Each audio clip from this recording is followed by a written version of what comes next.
Good afternoon, everyone, and welcome back to the channel. It is October 21st, 2024. The time now is 5:13 p.m. Eastern Time.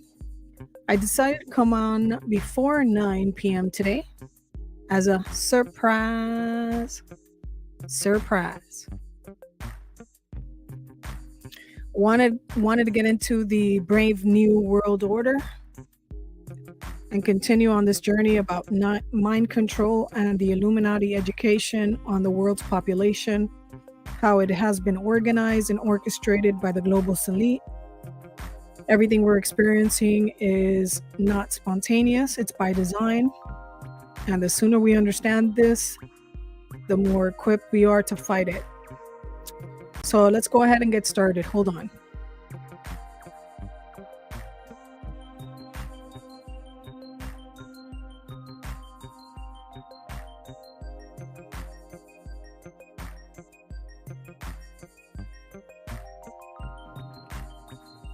So today we're going to be starting with the chapter on the brave new world order.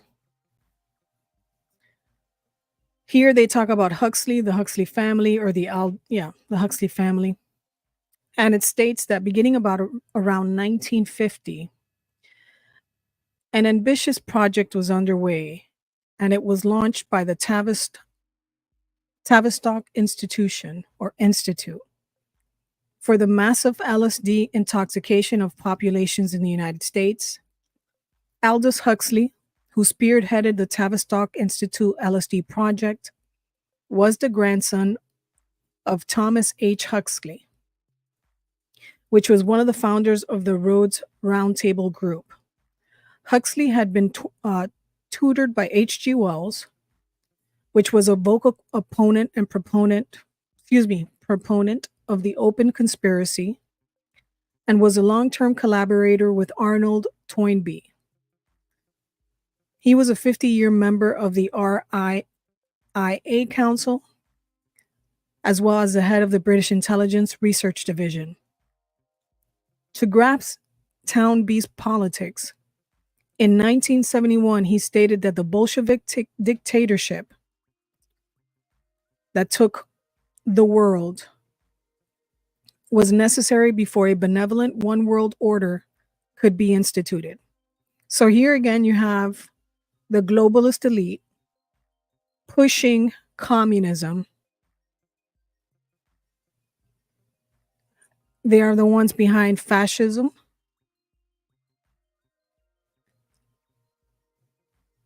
And not the common person. The peasants did not come up with the ideas and the ideologies of communism and fascism. We are just brainwashed into believing in these ideologies.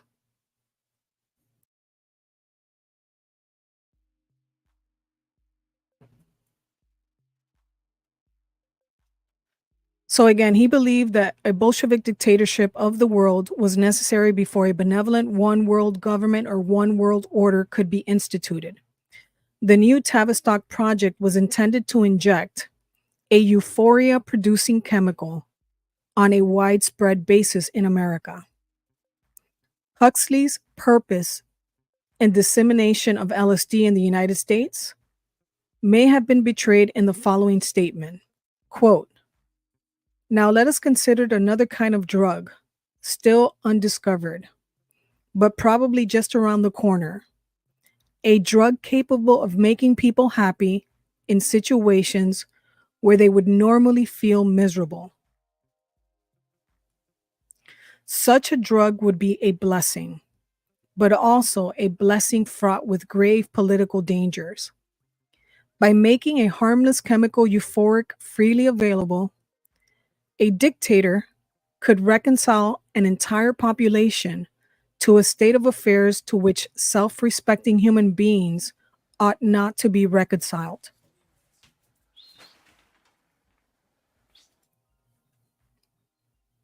Elsewhere, Huxley stated in more succinctly, "There will be, in the next generation or so, a pharmacological method of making people love their servitude and producing a kind of painless concentration camp for the entire of societies. Finally, if there is any doubt about Huxley's beliefs, in A Brave New World Revisited, he stated that the 21st century will be the era of the world controllers. The older dictators fell because they could never supply their subjects with enough bread and circuses or enough miracles and mysteries. Under a scientific dictatorship, education will really work, with the result that most men and women will grow up to love their servitude and will never dream of a revolution.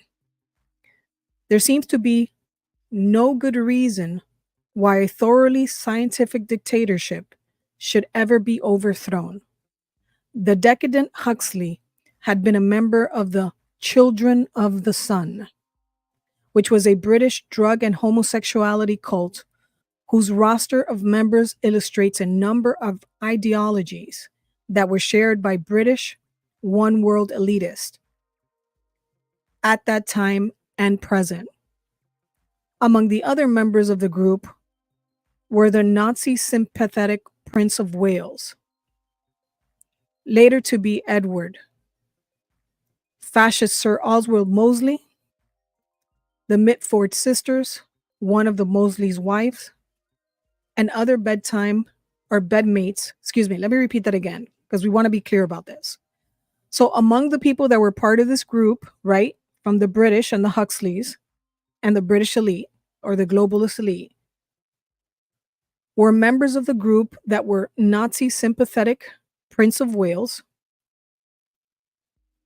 later to be Edward, fascist Sir Oswald Mosley, the Mitford sisters, one of the wives of Mosley, and the other bedmate of Hitler, George Orwell, which was part of the British intelligence. He was a British intelligence agent and the author of 1984. Orwell's 1984 is usually cited as a protest against totalitarian socialism, but that is incorrect. In fact, Orwell himself was a socialist who was protesting, as he said, certain excesses that had taken place in Russia. Other members of the Children of the Sun cult or society included Huxley's homosexual lover, D.H. Lawrence, and Guy Burgess, which was a Soviet spy and member of the Apostles' Communist Conclave at Cambridge. They were dubbed the homosexual Freemasons or Freemasonry. That spawned a society of a Soviet spy cabal at the highest levels of British intelligence. Another member of the Apostles was the famous Riley, quote unquote, ace spies or ace of spies, which was a bisexual who, according to Riley biographer Robin Bruce Lockhart, set up the Soviet spy group at the Trinity College at Cambridge. And he set it up through which Western intelligence was massively compromised. But in truth, let me stop right here. This has really nothing to do with homosexuality or bisexuality. This has to do with the satanic cults. Because the majority of people that are part of this, they're not strictly one group or another. They believe in the Luciferian philosophy, which is do as thou wilt. That's what they believe. And you see this all across the world in higher positions of power, in the church, in temples of any pagan religion, in Christianity, in Islam, in Judaism. You see them in every single religious culture or cult, as everyone calls it, cult. People are compromised everywhere.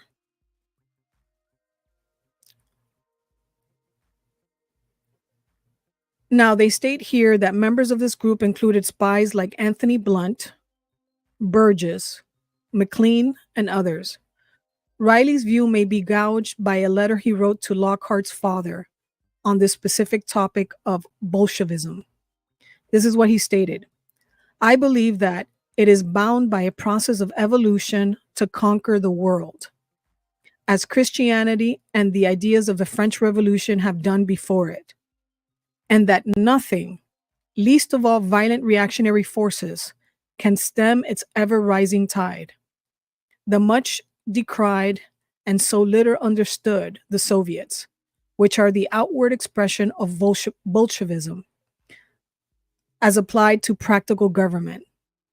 These are the nearest approach I know of to a real democracy based upon the true social justice, and that they may be destined to lead the world to its highest ideal of statesmanship and internationalism. Huxley had earlier collaborated with the Major John Rawlings Rees of the Tavistock Institute and with cultural anthropologist Bronislaw Malinowski. And this was in a project dubbed, quote, the Mass Observation. This was an anthropological survey of the British Isles, patterned after similar surveys of primitive cultures. Although Huxley had personally used drugs, there are rumors that he was initiated in the use of opium by, here we go, Aleister Crowley. So the Aleister Crowley that everyone knows, the Satanist or the Luciferian. Aleister Crowley in Berlin in the 1920s. He was introduced to the hallucinogenic mescaline in 1952 by family friend and CIA-funded Dr. Humphrey Osmond. Huxley came to the U.S. accompanied by Osmond, who was immediately ushered into Dulles MK Ultra. So it seems like they're saying that Huxley was maybe experimented on. Huxley and Osmond at the University of Chicago, Robert Hutchins, immediately began planning for a mescaline project to be funded by the Ford Foundation. Although this project was later called off due to the objections from the head of the foundation. In 1953, one month after the creation of MK Ultra, Huxley was given LSD by Osmond. Huxley was overwhelmed by, quote, the most extraordinary and significant experience this side of the beatific vision. Although Huxley was perhaps a sincere advocate of the mysticism-inducing properties of LSD, the social-political implications of the drug did not escape him.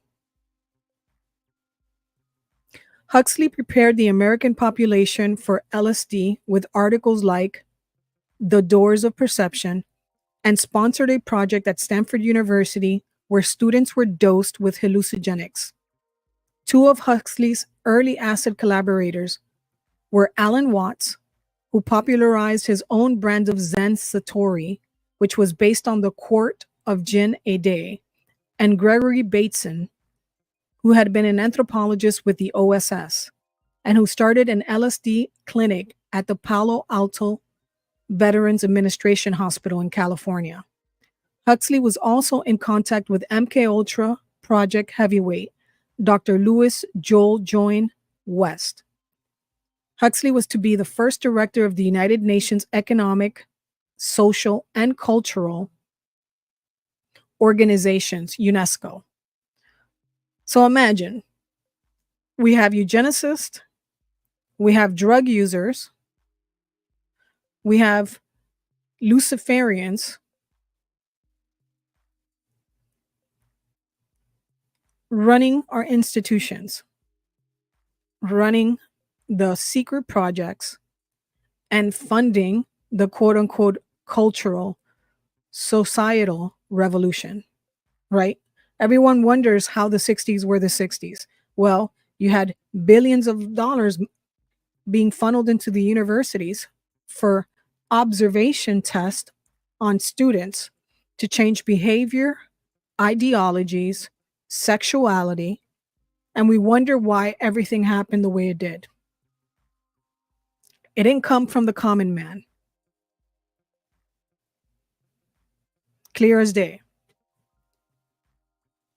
So again, Huxley was to be the first director of the United Nations Economic, Social, and Cultural Organization, UNESCO, whose constitution was written by Bonesman Archibald McLeish.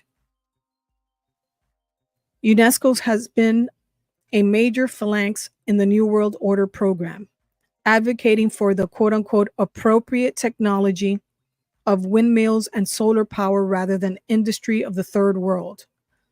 He also is part of the mass sterilization drive being implemented in those same countries.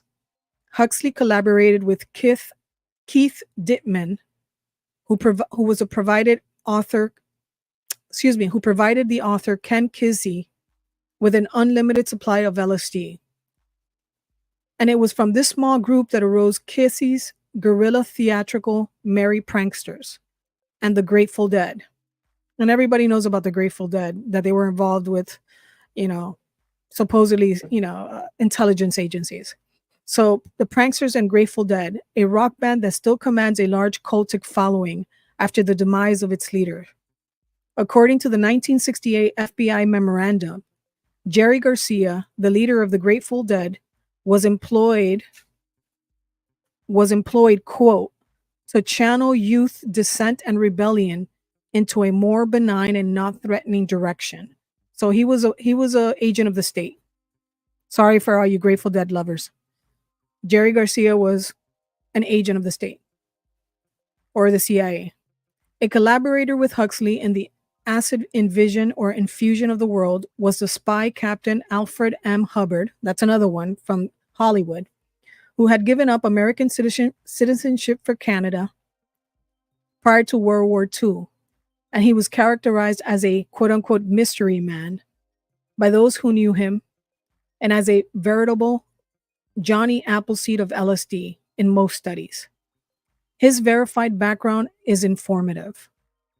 Hubbard was a high-level OSS officer who acted as a money conduit to a large number of European spy operations and who directed the large-scale smuggling of weapons to Great Britain prior to Pearl Harbor. He also worked for the Treasury Department. He worked for the Federal Narcotics Bureau. Oh my God. Oh man, we got all these people working in these high positions. Holy shit. He worked for the Federal Narcotics Bureau while funneling drugs into the society, and the Food and Drug Administration. What can go wrong? Hubbard is said to have worked with the mafia, and sometimes the differentiation between these organizations is tenuous. He was able to integrate himself with both sides during Prohibition, and according to one history of the period, at one time he became Deputy Chief of Security for the Tropicana Hotel in Las Vegas. Hubbard was the first large-scale distributor of LSD to the world, reportedly amassing the world's largest stockpile of drugs outside of the CIA, and crossing and recrossing the North American continent like a mysterious Rosicrucian of old. He was giving LSD to anyone and everyone who was willing to take it. Osmond and Hubbard participated in a program to give political leaders in America LSD, without severing his connections and ongoing projects with various intelligence agencies. Although the details of this program were secret, an associate of Hubbard's has said, quote, it affected the thinking of the political leadership of North America. Participants in the program included a prime minister, a United Nations representative or representatives, members of the British Parliament, and assistants of heads of state. Hubbard, oddly enough, retaining a staunchly conservative bent, fake conservatism, that's what I always talk about, staunchly conservative bent throughout his proselytizing and distribution of LSD. What kind of conservative was he? A conservative Luciferian? I'm sorry, guys. This is crazy stuff. It's crazy stuff. Crazy stuff. You got somebody claiming to be conservative while he's doling out acid and drugs to politicians and putting it out to the mass population of America and North America. It's crazy stuff. Fake conservatives out there. So he was giving out LSD to anyone and everyone. He was proselytizing the distribution of LSD, led raids for the FDA on LSD labs, which were characterized by his apologists as being run by rebel chemists. Imagine a rebel chemist having the audacity to make LSD. So basically, he was going after the people that were not part of the program of creating and distributing and selling the LSD, but he would go after anyone doing LSD on their own. Kind of sounds like the pharmaceutical industry, dishing out all the pills they can, but won't allow a person to smoke pot or won't allow a person to use vitamins and natural plants to heal themselves. Same thing. They can run the drugs, the government can run the drugs, the agencies can run the drugs, but you better not dare grow your own shit, whatever that may be, or make claims that natural medicine is a real thing. Unbelievable. So he went after rebel chemists from their own labs through the FDA, and one associate of Hubbard's was the New World Order theorist Willis Harman, which was part of the Stanford Research Institute. The SRI had earlier received grants from the U.S. Army to research chemical incapacitations. When visited by a representative of the underground press, the SRI in the early 1970s, Harman told the man, quote, "There's a war going on between your side and my side.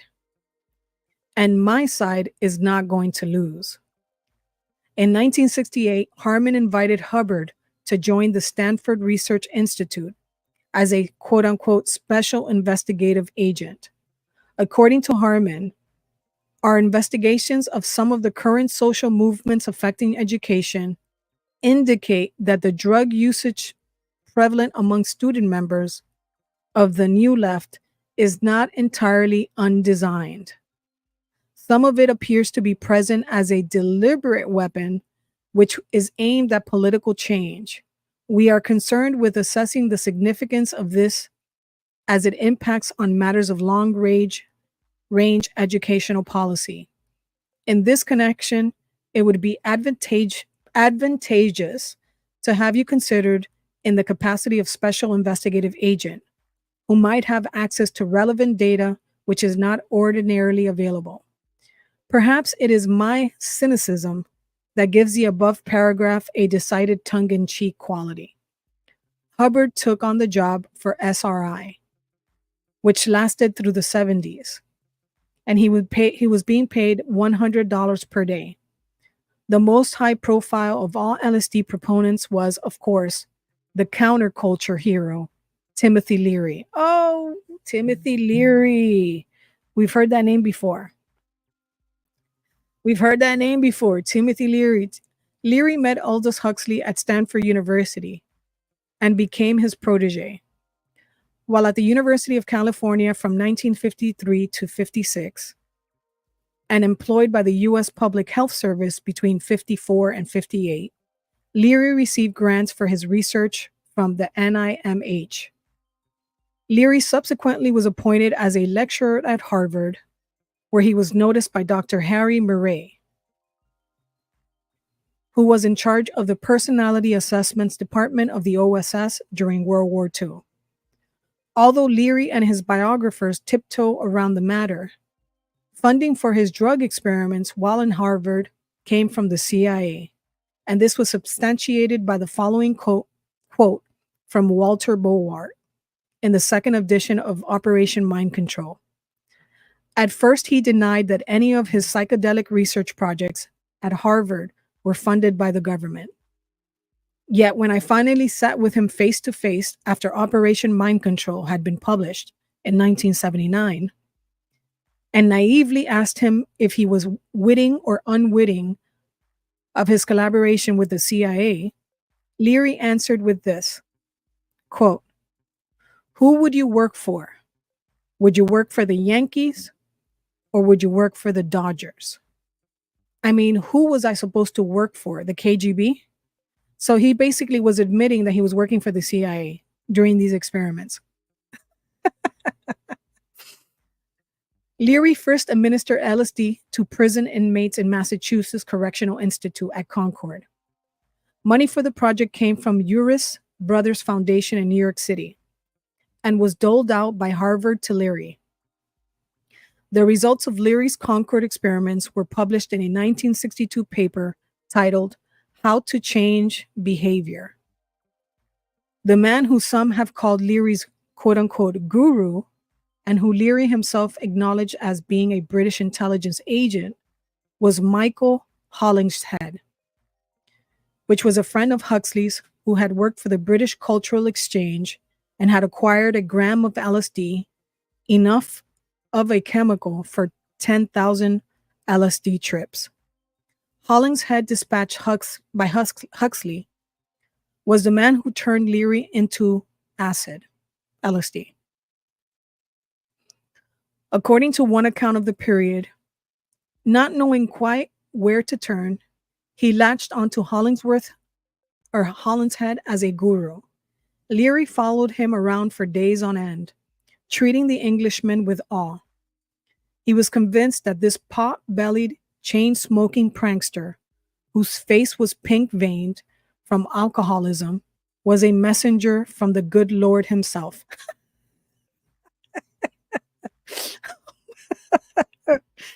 Oh man, it's too much. Hollingshead later turned on most of the English rock music scene to acid. So basically the whole 60s, the whole 50s and 60s and 70s was intelligence agencies from the United States, Canada, and UK was an agency operation to alter the behavior of generations. That's what it was about. And to change the culture's direction. So if we want to, for all of you out there, all you conservatives and all you, Democrats that want to blame the 60s and the people of the 60s for, causing the downfall of the West, actually, you should blame your own ruling class and your types, your political, ambitious, how would I say, political, ambitious politicians that were corrupt enough to allow this to happen to us. Again, designed, implemented, and funded by globalists to deteriorate the West and destroy the system that we had, engineering social structures and cultures. This is what happened, and this is what's taking place. Still going on today. I will repeat this till my face is blue, orange, red, yellow, white. The ruling class implemented the ideology of communism and fascism, created it, funded it, engineered it. The do as thou wilt, because they are Luciferians. They want the deterioration of culture, identity. They want to be able to mold you, control you, and guide you into doing what they want you to do. And if they can't do that, they just kill you, sterilize you, and remove you, aka terminate you.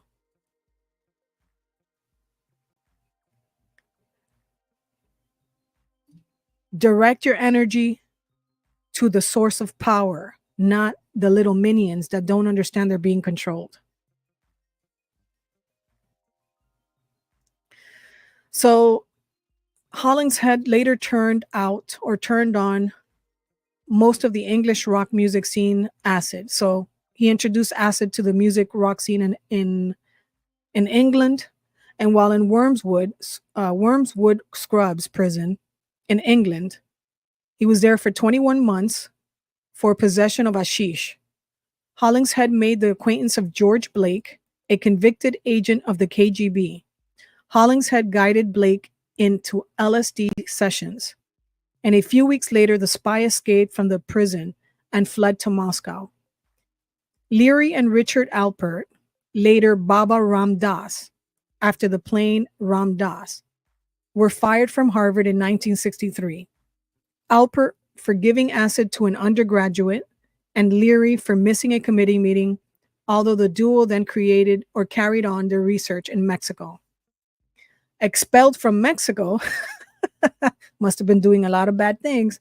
They were expelled from Mexico. They moved their base of operations to Millbrook, New York, where Leary unveiled his acid guru persona to the millions of hippie movement individuals. Mary Pinoch, Pinoch Mayer, a longtime friend of Leary, an ex-wife of a top CIA agent, Cord Mayer, and a mistress to John F. Kennedy, told Leary that, quote, dissident organizations in academia are being controlled. The CIA creates the radical journals, and they create the radical student organizations, and then runs them with deep cover agents. Although this was difficult for Leary to believe, no doubt causing him to think that Mayer was a paranoid conspiracy freak, the statement was confirmed for him by an article in the February 1967 Ramparts magazine. It detailed how the CIA was funding and controlling the National Student Association. A major Leary benefactor was stockbroker William Mellon Hitchcock, which was the heir to the Gulf oil fortune and the nephew of Pittsburgh financier Andrew Mellon.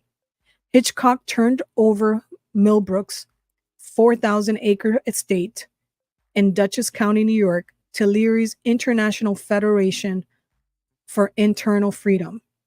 Aside from their ranking among the rich and famous, the Mellon family has many connections to the American intelligence community, and the Mellon family foundations have frequently been used as conduits for CIA money.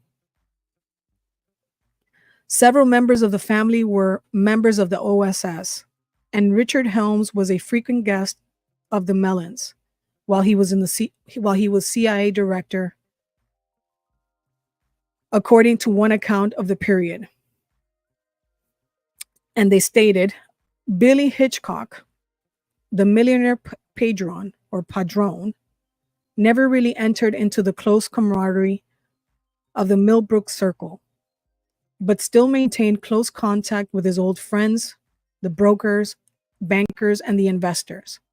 Sympathetic accounts of the period are generally blind to the more arcane political underpinnings of the LSD era. But in this one of the authors wonder, they state, was he simply a millionaire, LSD buff, a wayward son of the ruling class who dug Leary's trip, or did he have something else up his sleeve? Hitchcock, by my lights, had plenty up his sleeve. He was an associate of Bernie Kornfeld and Seymour the Head Lazar, which was the director of the Swiss-based Investors Overseas Services, the IOS. They were involved in money laundering for the mafia, for the third world dictators, and they laundered money for the CIA. When a financial shortage was perceived at IOS, their assets were transferred to Robert Vesco, whose network of corporations are alleged to have been a CIA front by William Spector, a former CIA operative. Hitchcock, look at these names, bro. Hitchcock was also the single largest investor in the Mayer-Lansky-linked Resorts International, which in 1970 evolved into a private intelligence operation known as the Intertel, which sprung from the same FBI Division 5 and British intelligence nexus as the Permindex, which was the umbrella corporation that apparently ran the John F. Kennedy assassination. These connections will be explored later on in this book. Another of Hitchcock's associates was Ronald Hadley Stark, who appeared on the psychedelic scene in 1969 with yet another scheme to turn the entire world onto LSD. Stark was one more mystery man with a number of cover stories and a seemingly unending bankroll for traveling and maintaining an opulent lifestyle. He boasted that he worked for the CIA, and there is no reason to doubt him in this matter. Stark financed a lab in Belgium that was the single largest underground manufacturing source of LSD at the time. He was seen at the student uprising in Paris in 1968 and was also present at the student demonstrations and labor strikes in Milan in 69. In 1970s, he lived a posh lifestyle in Italy, hobnobbing with Sicilian mafioso and espionage agents of various colorations. He also hung out with terrorists. Stark was arrested by Italian police in Bologna in 1975. He was carrying what was suspected to be a vial of LSD, which was a key. He had a key to a safe deposit box containing documents on the manufacturing of LSD and friendly letters from Foreign Service officers at the American Embassy in London, which were addressed to Stark's LSD lab in Belgium. While in prison in Pisa, Stark arranged to inform a Renato Curcio of the Red Brigades, telling of a plot to assassinate Judge Francesco Cocco of Genoa, who was going to preside over a trial of 50 Red Brigadesmen.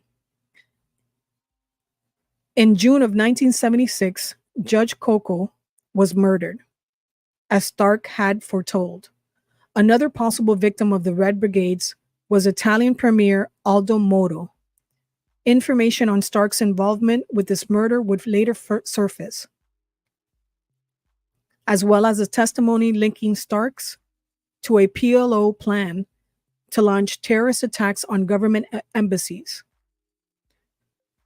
So this sounds like a Hollywood book, but in actuality, these are real events that took place. It's like Jason Bourne mixed with, with Seriana. Crazy shit, man. So then he was transferred to a jail in Bologna. Stark was the recipient of regular visits from the British and American consulates and members of the Italian Secret Service. He also met with a Libyan diplomatic corps. Stark was also in close contact with General Vito Miceli, who at the time was on the CIA payroll. It is interesting that the American government never attempted to extradite Stark, who was wanted on drug charges in the United States. And by the way, how many of these people were double and triple agents? In June of 1978, a Bologna magistrate, Graziano Gori, was assigned to investigate Stark and his astounding web of associates. A few weeks later, Gori was killed in a car wreck. Later, Stark was charged with quote-unquote armed banditry for his connections to terrorist activities, but he was later released from prison in April of 1979. Wow, 1 year only in jail after all that. The orders came from Judge Giorgio Floridia. The reason for Floridia's order, according to the judge, was, quote, an impressive series of scrupulously enumerated proofs that Stark was a CIA agent. By the late 1960s, the supply of ergotamine, one of the ingredients of LSD, had pretty well dried up. Synchronistically, in 1964, Dow Chemical Company provided samples of a vastly more potent STP to the United States Army Chemical Corps at Edgewood Arsenal. According to one chronicle of the period, quote, in early 1969, for some inexplicable reason, the formula for STP was released to the scientific community at large. Shortly thereafter, the drug was circulating in the hippie districts of San Francisco and New York City. That inexplicable reason may have been hinted at in one of the thousands of the CIA MKUltra documents that were ordered to be shredded by the CIA director Richard Helms. This was a classified manual of MKUltra called LSD, Some Unpsychedelic Implications. Another drug that inexplicably was found its way to dealers on the street, suddenly appearing in quantity in hippie conclaves around the US, was PCP. Uh-oh. The CIA runs all the drugs. PCP, LSD, cocaine, heroin, angel dust. Well, angel dust is PCP. So was PCP touted as being synthetic marijuana, but which was in fact angel dust. The Army had tested PCP on its soldiers at Edgewood Arsenal in the late 1950s, and Dr. Ewan Cameron had used the drug on his subjects in the MKUltra torture program. John Stark Cook was another 60s notable who functioned as a guru to some influential individuals at Haight-Ashbury scene. Cook is alleged to have been a leading Scientology operative and reportedly was close to the Scientology founder L. Ron Hubbard in the early 50s. According to one account, Cook was the first Scientology clear, although another man, John McMasters, was the person publicly touted in the role some years later. He too had a falling out with the fat boy, as he called Hubbard. Cook's sister was married to Roger Kent, a leading light in the California Democratic Party, whose brother Sherman was head of the... I'm sorry, guys. This is giving me a headache. All these people are connected. It's so amazing that every single politician is connected to an intelligence agency or a British agency or a British family or a royal family somewhere around the world or the Vatican. It's all connected. It's like the spider web. They don't put anybody in power or in control or in authority or running institutions or organizations or think tanks that are not connected, family, in-laws or bloodlines. It's amazing to me. Amazing. Okay, where was I? Okay. So Roger Kent. He was a leading California Democratic politician whose brother Sherman was head of the CIA's National Board of Estimates and was CIA director Dulles' right-hand man during the 1950s. Cook is said to have regularly hobnobbed with other CIA personnel. From his digs in Cuernavaca, Mexico, Cook sent forth members of a small group who called themselves the Psychedelic Ranchers and imbued them with the mission of turning the world onto LSD. Among persons who visited Cook in Cuernavaca were Andrija Puharich, who ran drug experiments for the military in the 1950s and was a publicist for the Israeli spoon-bending psychic Uri Geller, and the wealthy Seymour the Head Lazar, which was an associate of the William Mellon Hitchcock family, or William Mellon, and was also friends with Bernie Kornfeld, a director of the Swiss-based Investors Overseas, the IOS. A CIA vampire hanging around the LSD scene in the 1960s was the omnipresent mind control program's Louis Joel Yon West, He claimed to be the overall coordinator for all government mind control programs. West, like George Hunter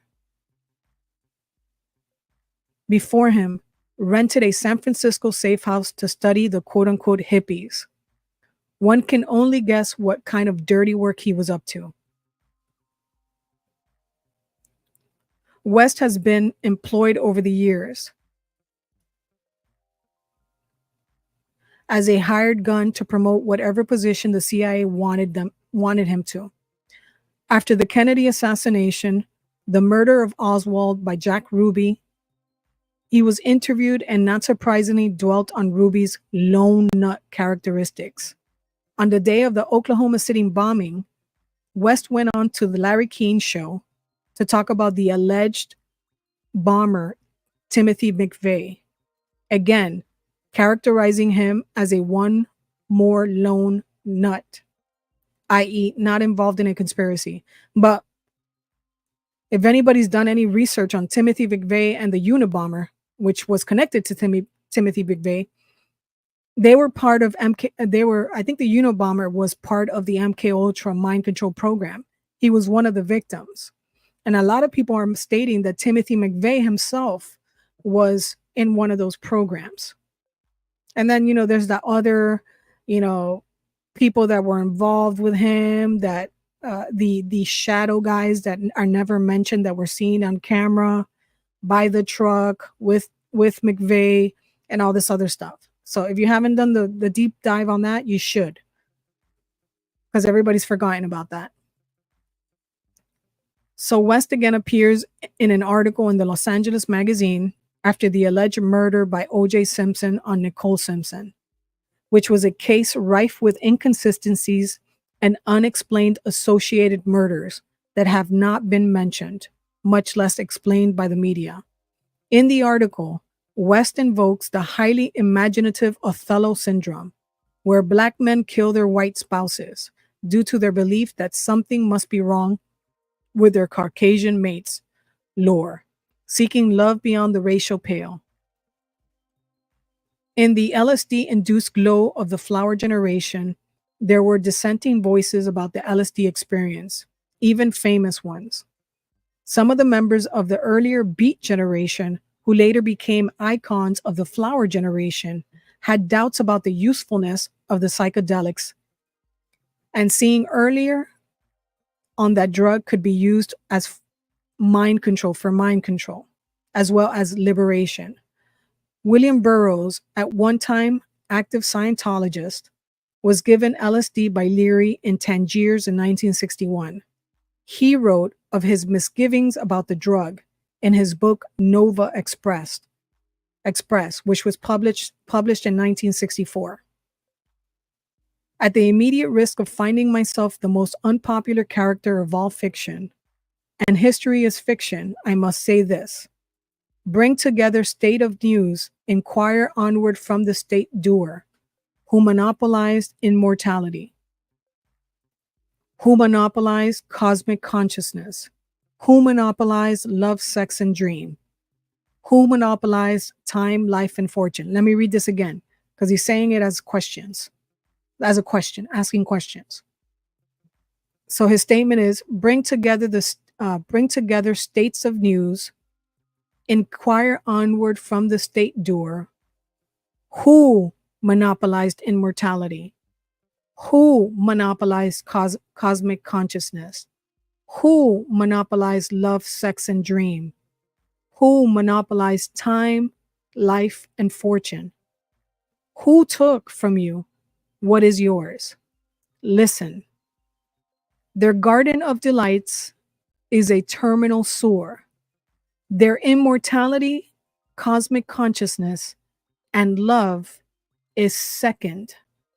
It's a second run grade B shit. Stay out of the garden of delights.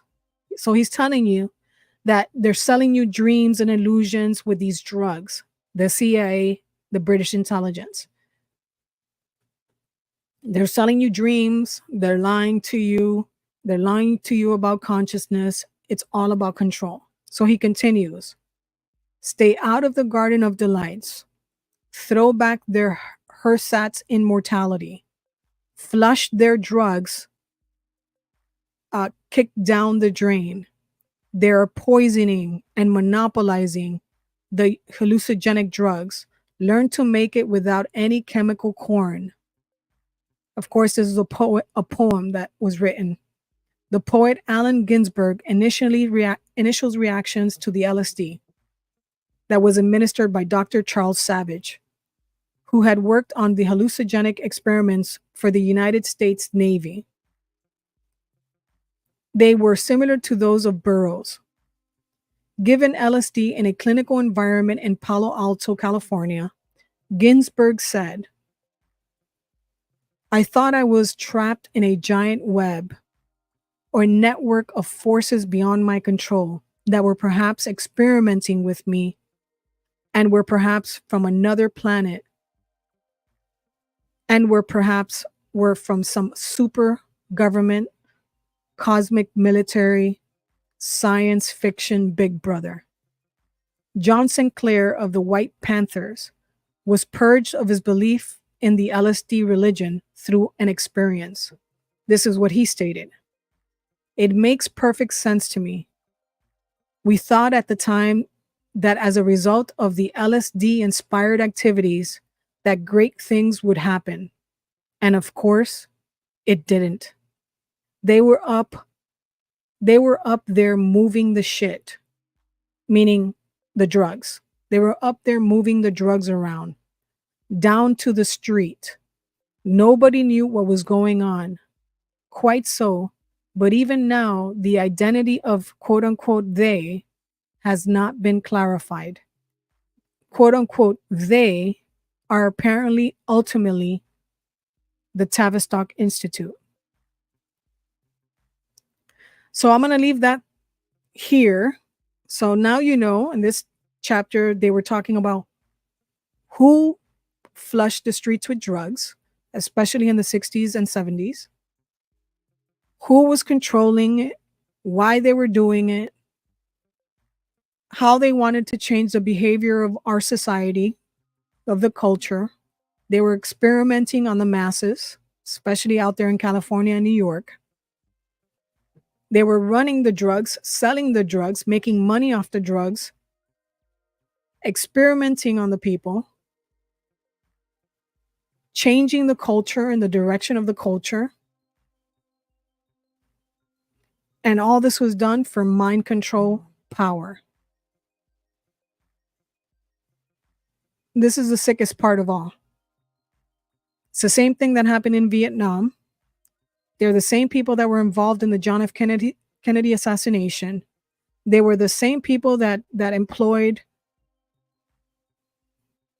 the people involved in the John F. Kennedy assassination. They're the same people that killed their own agents, like Oswald, because Oswald was he was a patsy, but he was part of the CIA. If you dig in deep on that, you know that he was trying to communicate with people in the CIA after the assassination went down that he did not pull the trigger on. And this is all controlled through secret societies all the way up to the families. And then it leads back to engineering the mind of man, sterilizing the feeble-minded and the useless eaters, and depopulating the world from those particular people that they feel are undesirables. So maybe I'll come back tonight and give you another chapter on some real raw shit that should be breaking your mind open about the state that the world is in, the state that our societies are in, and who is really running everything and how you can't trust anything that anyone says. If you want to support, make sure you like, subscribe, share, hit all notification for future live streams and videos. If you want to support monetarily, the links are in the description. Stay safe. This shit is crazy. We're run by psychopaths. And the way we fight it is by knowing the truth. Knowledge is power, guys. I'll talk to you soon. Bye.